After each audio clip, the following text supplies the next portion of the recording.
complicated poems to do, so we'll see how it goes. To me, I picked them because they're visual. They painted pictures in my mind.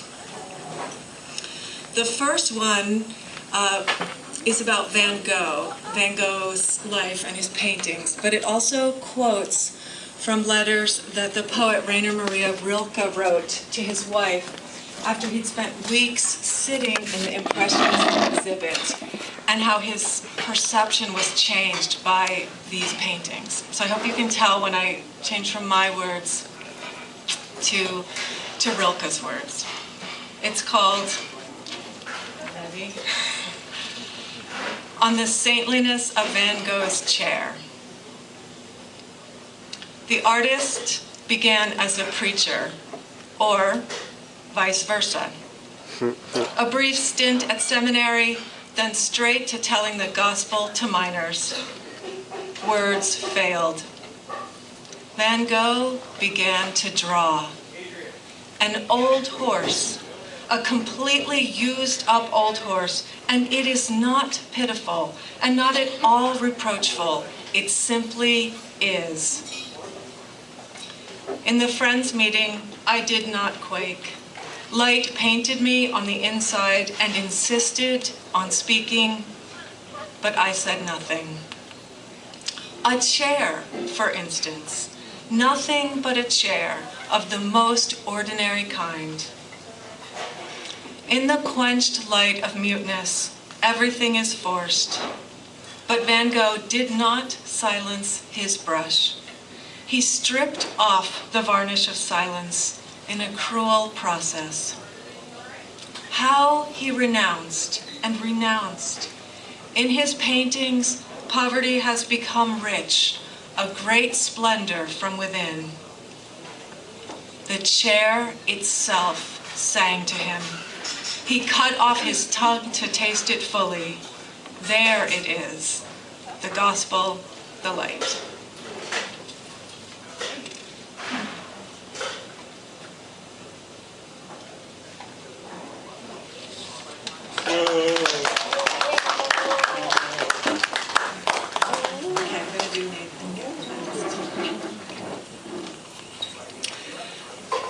This poem has kind of three sets of pairs. I started off thinking about Egyptian mythology, how in that tradition the sky is female and her name is Neith. And originally Neith and Geb, the sky and the earth, were right next to each other, but how they were moved apart. And that's a creation story. I began to think about what happens in the space between, say, people, which is the other pair in this poem. And also I was thinking about the transistor radio, or the capacitor in it, because it works by having two plates that move together and apart.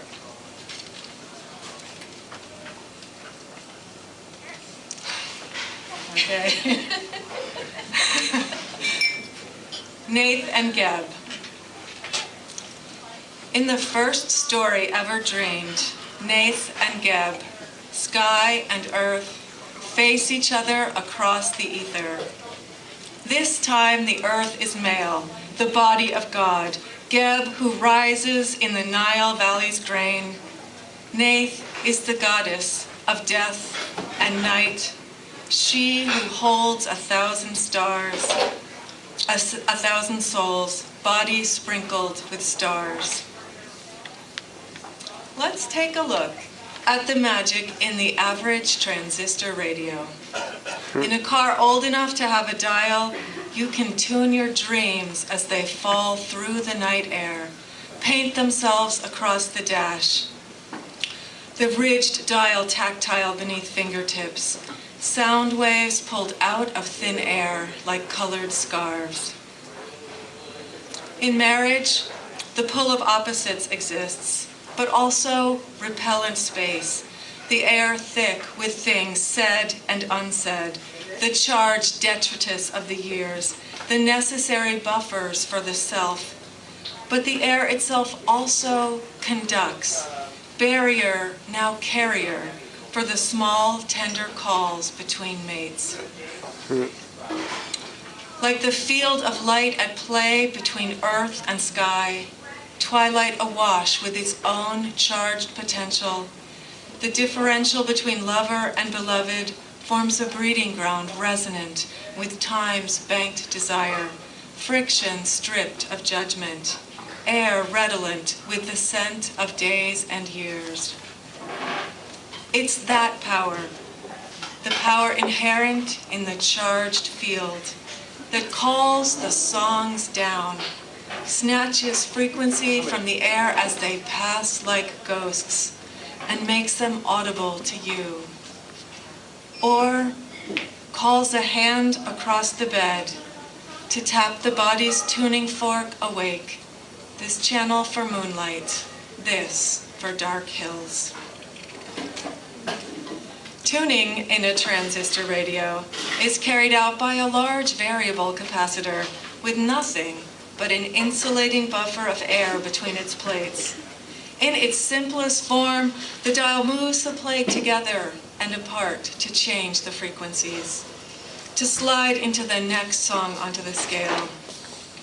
But in other forms, the plates line up in half-domes, like shards of night sky bolted in series, and the opposing plates, like the sheared planes of the bowl of earth, slide into the geared slots, ramping up capacitance, but only touching through the vibration of air. Nath and Geb were pulled apart by Shu, the god of air. But still Nath descends every night, brings darkness, fits her star-clad body into his, like lovers, or the long-married, or the souls who rub against each other in night's blue caverns, but scatter as they fall and call across the night.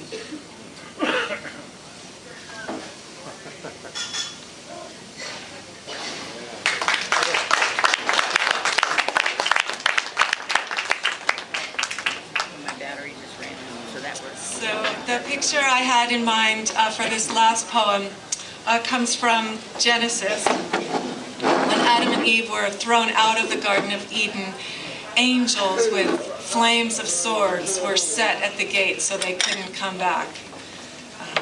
So this takes place a little after that.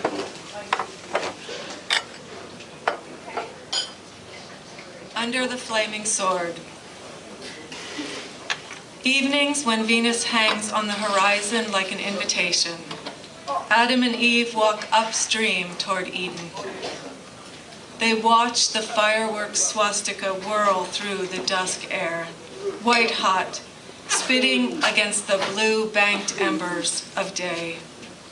The gate is the dividing line through everything. Drifts of light from the sword float toward the ground like sparkler dust, like sparks from heaven. Eve's lips wake. Adam's skin remembers it's porous. Under Eden's spell of memory, they couple. At first, Eve taunts the angel at the wall, until the scent of honeysuckle from their bodies' own gardens blots out guard and sword and gate, everything but breath.